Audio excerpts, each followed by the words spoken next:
ค่อยๆดึงเข่าซ้ายมาหาหน้าอกค่ะเข่าชิดติดหน้าอกไว้ค้างไว้ดีมากแล้วค่อยๆยืดขาตรงวางคู่กันดีมากต่อไปค่อยๆหย่อนก้นลงไปก่อนนะหนูหย่อนก้นลงไปก่อนเป็นตัววีหงายค่อยๆยืดหลังค่ะกดข้อเท้าไว้ก้มหน้าไว้นะน้ำหนักกดไปที่ข้อเท้ามองหน้าท้องเราไว้ค่ะตัวเป็นเส้นตรงก่อนแล้วค่อยๆยืดหลังค่ะค่อยๆม้วนศีรษะหนูเงยหน้ายืดหลังยืดอกยืดหลังยกก้นขึ้นอีกนิดนึงยกก้นขึ้นอีกยกก้นขึ้นอีกเงยหน้าอีกค่ะเงยหน้าอีกมองที่บอร์ดแล้วหนูงอเข่าข้างขวาแปะที่ต้นขาซ้ายใช่นั่นแหละแปะไว้สวยค้างไว้ค่ะค้างไว้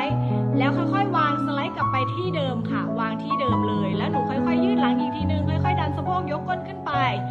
ก้มหน้าลงมาค่ะเราจะไล่จากศีรษะลงมาก่อนนะก้มหน้าคางชิดติดอกม้วนหลังวนลงมาค่ะดีมากก้มหน้าไว้ดีมากค่ะสวยเลยดึงเข่าขวามาหาหน้าอกเข่าข้อเท้าขวาหนูให้ตรงกันวางลงที่บอร์ดด้านล่างเยี่ยมดึงเข่าซ้ายมาหาหน้าอกค่ะเข่าข้อเท้าซ้ายให้ตรงกันแล้ววางลงค่ะที่เบาะหย่อนก้นลงไปค่อยๆปล่อยมือโอเคเก่งมา